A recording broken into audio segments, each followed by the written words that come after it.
Hello sa mga Leo. Okay, Leo, this is for you today. Ang reading na to guys ay para sa inyong pag-ibig. Okay, sa mga Leo, kung kayo ay umiibig o iibig or iibig pa lang is para sa inyo ang reading na to guys. Depende sa inyong sitwasyon. At advance happy Valentine sa inyo guys. Okay, advance happy Valentine. Kung kayo ay may ka-date o walang ka-date o baka next year magkaroon na kayo ng ka-date sa Valentine. Nakikita nyo itong puso na to guys. Okay. Happy Valentine's. Sa mga Leo. Okay. Silipin natin ang inyong nakaraan sa pag-ibig sa mga Leo. Ito man ay taon-taon na or mga nakaraang buwan. Okay. Leo, tingnan natin ang inyong nakaraan sa pag-ibig. Kung ano bang nangyari sa inyong nakaraang relasyon o sa pag-ibig ninyo. Pag-ibig ng mga Leo. Bigay mo ang tamang message at bigyan sila ng kaukulang advice sa kanilang kalagayan sa kanilang pag-ibig. Okay. Yeah. Ang ilan sa mga Leo dati ay hindi, kumbaga, hindi nyo masyadong siniseryoso ang about sa relasyon. Dumating man o wala is, with or without is okay lang. Sapagkat kayo ay busy. Busy kayo sa anumang bagay sa paligid. Okay, busy kayo sa lahat ng bagay bilang isang, ang nanditong energy ay maybe matured na, okay? Ibig sabihin ay nasa, ang ilan sa inyo ay may anak na din o nagkaanak. Okay, silipin natin ang inyong sitwasyon sa pag-ibig sa nakaraan. Okay, gulong-gulo kayo sa nakaraan at may gusto na kayong pakawalan. Nag-iisip kayo na pakawalan na ang tao na to na inyong kinakasama, okay? Galing ito sa nakaraan, guys. At nag-iisip kayo makatakas dito o magkaroon ng freedom sa sarili. Six of Wands is here. At meron din nagpapayo sa inyo. Merong nagpapayo but something na urong-sulong ang kumbaga hindi kayo makasagot ng complete o direkta na yes sa tao na to na nagpapayo sa inyo at concern sa inyong sitwasyon. Yan, nandito ang King of Cups. Kayo ba ay dealing o may involved sa inyong King of Cups or energy ng Scorpio. Okay, nandito Aries, Aquarius is here. Ang tao na to ay nagmamanipulate ng inyong emotion maybe. Yeah, at meron din ditong Page of Wands. Wala kayong magawa sa lahat ng inyong gustong gawin sa buhay o hindi nyo magawa-gawa. Naka-stuck kayo. Hindi nyo ma-open yung dapat ay door na inyong bubuksan na o mga pag-asa pa na nandyan sa harapan ninyo, hindi nyo magawang i-open. Bawa opportunity, mga passion nyo sa buhay, mga desire nyo sa buhay, hindi nyo magawa dahil sa tao na to na involved sa inyong buhay. Okay? Sa inyong past. So, tingnan natin ang nangyari dito, guys, sa inyong relasyon.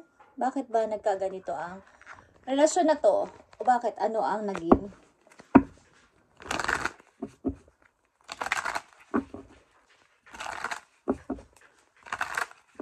Siguro may mga iba't iba kasi kayong ginagawa din sa buhay at busy-busy.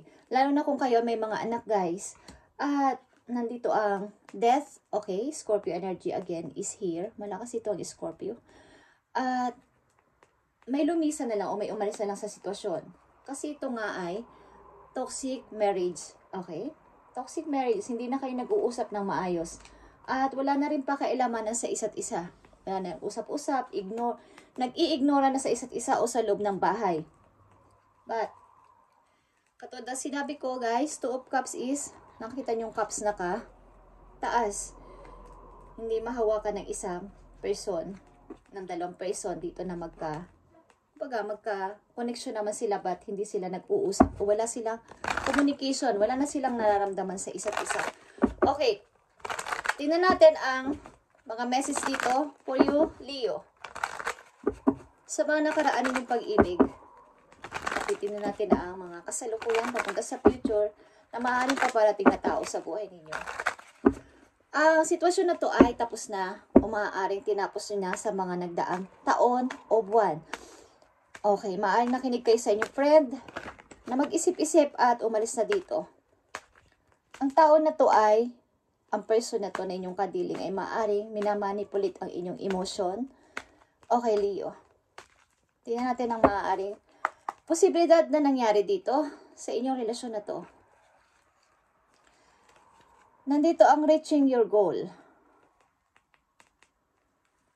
Kumbaga, ang ilan sa inyo dito, bagamat ito itapos na, meron pa rin nagmamanifest dito na sana magkita pa kami. Sana in the near future o someday, makausap ko pa rin ang tao na to.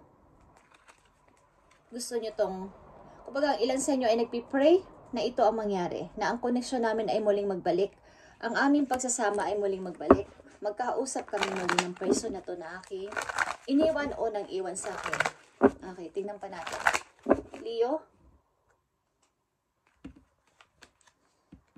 Okay. Because dito ay may unrequited feelings pa kayong nararamdaman sa tao na to o ang person na to, vice versa.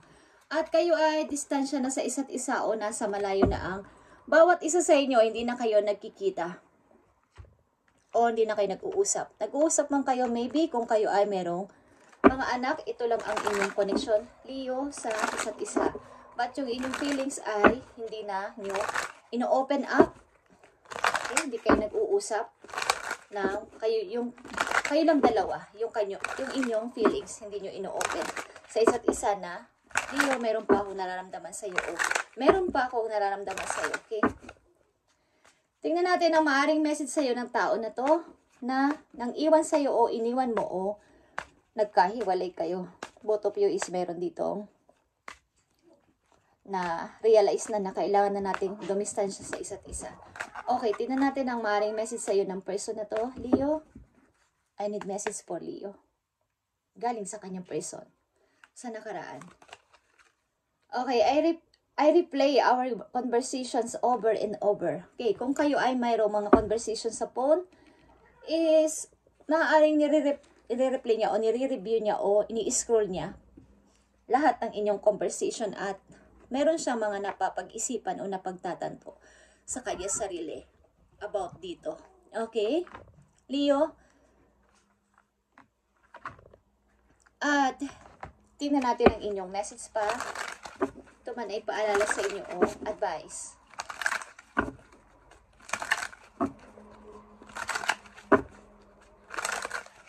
Wala na kayong connection o ibig ko sabihin yung inyong pag-uusap ay wala na sa isa't isa. Kung kayo nag-uusap man about ito sa mga bata, but wala na yung kayo lang dalawa, yung pareho yung feelings ninyo na pinag-uusapan.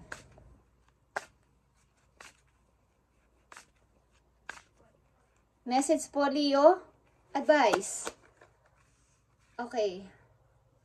Leo, andito ang entrepreneur o pagbi-business o isa kang businessman o businesswoman o kailangan mong maging business, mag-open ng business para sa iyong sarili. Okay? Self-employment suits your disposition and intentions. Working for yourself allows you and better follow your intuition. Okay, sorry. Malabo ng aking mata, guys. Okay, guys. Kumbaga, inaano dito sa inyo ng inyong guides na kayo ay mag-isip, mag-create sa sarili nyong pamamaraan na pwede kaya akong magnegosyo. Self-employment. Okay. Pakinggan nyo rin ang inyong intuition hanggat maaari na kung pwede kayong pumasok sa ganitong larangan. Guys, is pwede, Leo, na magiging businessman kayo o businesswoman in the near future. Bukod dito sa inyong sitwasyon. Okay. Tingnan natin ang inyong kasalukuyang pag-ibig o paparating na pag-ibig sa buhay ng mga Leo. Kung ano na ba ang nangyayari o mangyayari sa inyong buhay pag-ibig. But sa nakaraan, nakikita ko dito is hindi kayo patapos sa isang relasyon na to. Kumbaga walang closure, walang matinong usapan. agad na lang may umalis o meron na lang hindi nagkasundo at umalis na lang. Gusto niya no kasi itong tapusin. Okay, sakit na ng ulo nyo dito sa tao na to. Okay, Leo? Tingnan natin ang message for you. Sa kasalukuyan, papunta sa future na mga tao o pag-ibig na paparating sa buhay ng mga Leo. I need 2 messages lang dito about sa kailang kasalukuyang pag-ibig o darating na pag-ibig sa buhay nila ng mga Leo na nandito sa reading. Okay? Let your friends help you is here. Ask for accept support from others. Maaring kayo din ay naguguluhan sa kasalukuyan at humihingi o dapat humingi ng tulong sa inyong mga kakilala about sa pag-ibig na to. Ilan sa inyo ay nagbabalak ng magpakasal but meron pa rin gumugulo sa isip nyo sapagkat sa nakaraan, maaaring wala pang talagang closure at walang pagpapatawad o pag-forgive sa nangyari o pag-forget. Maaring kayo ay may anak na dalawa ng person na to sa nakaraan at kailangan dito ng effort sa isa't isa para sa conversation. Okay. Leo, tingnan natin ang message dito for you. Sa kasalukuyan at paparating na person sa buhay ninyo o mga mararamdaman nyo dito. Okay? Leo. Okay. Nakikita nyo ang release your ex. This time has come to clear your energy. Sa kasalukuyan, kayo ay hindi pa clear ang inyong energy to release your past or your ex para tumanggap sa bagong pag-ibig o mag-accept o mag-entertain ng bagong tao sa inyong buhay sa kasalukuyan. So, ang una nyong gawin ay release your ex-wife man yan, ex-husband or ex-boyfriend, ex-girlfriend is i-release nyo muna at i-clear ang inyong energy para makapasok ang bagong tao o bago ninyong mamahalin ngayon sa inyong kasalukuyan. At nandito din ang flirt. Extend your heart, light-hearted energy to others. Okay, nawawalan kayo ng gana sa pag-ibig sa kasalukuyan sa mga Leo na nandito sa reading, hindi naman lahat. But para to sa may sitwasyon na ganito, okay guys? Kung hindi ito para sa inyo, huwag niyong ipagpilitin at baka sa iba pang araw kayo ma-resonate. Okay. So, ang mga Leo na nandito sa reading, sa kasalukuyan nyo kayo ay nagdadalawang isip pa o hindi pa makatanggap ng bagong suitors o liligawan sa kasalukuyan ninyo. Kumbaga, 100% hindi pa clear ang inyong energy to accept o mag-entertain ng mga taong bago sa inyong puso o magpapasok ng tao sa inyong puso. Okay. Ito ay para sa inyong kasalukuyan, papunta sa future. At ang ilan sa inyo ay kulang na sa passion o hindi na nag-aayos-ayos para sa sarili. Kulang na kayo sa pag-aayos-ayos o paglabas-labas, pagpunta sa mga events or inaaya kayo is hindi kayo tumatanggap ng invitation galing sa iba. Okay na, punta tayo sa ganito, may mga pagtitipon, may mga makikilala ka doon o may mga kausap ka doon na ibang tao. So, kulang na kayo sa ganon ang ilang Leo nandito sa reading. Okay, Leo. Tingnan pa natin ang inyong message dito sa kasalukuyan ninyong pag-ibig o paparating na tao sa inyong buhay. Baga wala pang closure sa nakaraan, walang pag-uusap. May gumugulo pa sa inyong isip. Okay, about sa sitwasyon ng mga Leo sa kasalukuyan, sa kanilang pag-ibig, ano man ang gumugulo sa kanilang isip, ito man ay problema, ito man ay sitwasyon sa sarili nilang pamilya. Okay. So kayo maybe ay may kasamang anak sa bahay o sa buhay na inyong pinoprotektahan at binibigyan ng, kumbaga, pag ako umibig at mag-accept ng ibang tao, matatanggap kaya ng tao na to ang aking nakaraan? O i-accept kaya niya o tatanggapin na 100% ang aking anak na kasama sa bahay o sa buhay? Okay, kayo kasi ay maprotekta sa inyong anak. Okay? Bagamat hindi kayo kumbaga naghiwalay kayo ng inyong ex-husband o ex-wife sa nakaraan, ang inyong kasamang anak ay inyong mahal na mahal at hindi nyo dinadamay sa anumang problema. At sa inyo naman kasi nakaraan ay nagmahala naman talaga kayo ng tunay ng person na to sa nakaraan at may connection kayo na malalim. Kaya lang nagkaroon talaga ng hindi pagkakaunawaan at away-away dito sa inyong nakaraan. Okay, Leo, sa inyong present, tingnan natin ang maaaring posibleng problema o mga nakakahadlang sa pag-ibig na to. Okay, nandito ang Princess of Coins. Kayo ay busy sa work kasi workaholic ang ilan sa inyo at doon lang nakafocus. Wala na kayong iba pang tinitingnan kundi ang pag-unlad sa money at pag-iipon ng pera para sa inyong kinabukasan, sa inyong anak o sa inyong pamilya. At andito nga ang Three of Coins o Three of Pentacles. Lahat ito ay about sa money o financial ninyo. Iniisip ninyo na wag na kayo mag-down ulit at bumalik sa dati na walang-wala. Yung mag-i-start na naman sa umpisa na walang kadala-dala, walang pera, or konti lang ang pera. Okay, at nandito ang grace, guys. Andito talaga yung puso ninyo ay parang wala nang ganang umibig sa kasalukuyan. Okay, parang nagkaroon na ng phobia o takot na umibig sa inyong kasalukuyan.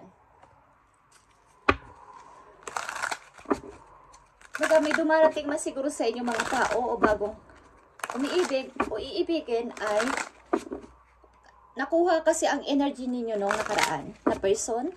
Pag nagtiwala kayo ng 100% doon at ibinigay ninyo sa kanya ang inyong buong puso at pagmamahal na talaga na hindi na kayo iibig pang muli sa kasalukuyan. Okay, lang sa inyo na nandito sa reading. At busy talaga kayo sa pagtatrabaho at nakatutok lang sa pag-iipon at pagpapadami ng money. Maaari din na marami kayong sinusuportahan o ginagastusan. Okay, Leo. Tingnan natin ang pag-ibig na to sa inyong kasalukuyan. Tingnan natin ang inyong about sa pag-ibig. Ang ilan din sa inyo nagbabalik na mag-build ng isang negosyo, malit man to o malaki, is kailangan nyong gawin to sapagkat ito ay pinupus sa inyo ng may kapal. Okay? Ni Lord, ni Universe, na kayo ay someday magkaroon ng sariling negosyo bagamat kayo ay nagtatrabaho. Okay? Bagamat kayo ay may kumbaga guys, yung panakaw-nakaw lang na oras is gagawin ninyo para sa inyong business, hindi naman yung full time. Or kapag kayo ay naging okay na sa business na to, baka dito na kayo mag full time. Okay. So, sa umpisa, mag-start kayo habang ninanakaw niyo yung oras na wala kayong ginagawa at after the work. Okay. Tingnan natin, Leo, ang message dito sa inyong pag-ibig. Kung ano ba ang mga nagdi-disturb sa inyong utak o ano ba ang inyong naiisip about dito sa pag-ibig niyo sa kasalukuyan. Okay. Maari nga kayo ay tumitingin sa mga signs bago umibig ulit.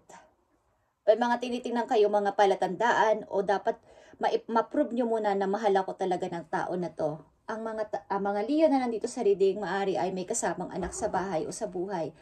Okay. Take a leap of faith. Kumbaga, with or without nga is, andyan lang kayo, nabubuhay kahit walang pag-ibig, kahit walang tao na umiibig o iibigin. Okay, so andito yung put yourself first. Loving yourself makes you more romantically attractive. Kumbaga, nawawala na nga kayo ng passion sa pag-ibig o umibig muli. Ang ilan sa inyo ay hindi na pala ayos. Hindi na tinitingnan na kailangan ko palang magpamassage ngayong buwan na to para reward sa sarili ko. Kailangan ko palang mag-lipstick. Kailangan ko palang magpagupit ng buhok na uso ngayong 2025. Okay? Kailangan ko palang magpakulay man lang kahit minsan. Yung mga ganong bagay guys is hindi na nyo pinag-uukulan ng pansin sapagkat busy nga kayo sa kakatrabaho. At nandito din ang they are the one. Mukhang na-meet nyo na ang tao na to sa kasalukuyan but kumbaga waiting. Waiting pa ang person na to sa inyong pag-ibig o sa iyo sagot. Okay? Nag-wait pa ang tao na to o pinaghihintay nyo pa. Baga, kung kayo ay nasa kasalukuyan na mayroon ng pag-ibig at nandyan na sa inyong tabi, hindi nyo naman binibigay dito 100% inyong pagtitiwala at love. Baga, may part na andun nyo, iba-iba yung pagmamahal nyo sa inyong sarili, sa inyong anak at sa inyong trabaho. Hindi na kayo katulad ng dati. Sa una ninyong pag-ibig na binuhos nyo lahat ng inyong energy doon. Okay, Leo. Tingnan natin ang message pa dito para sa inyong pag-ibig. Leo. Tingnan pa natin ang message dito para sa inyong pag-ibig. Tingnan pa natin ang message dito para sa inyong pag-ibig. Leo.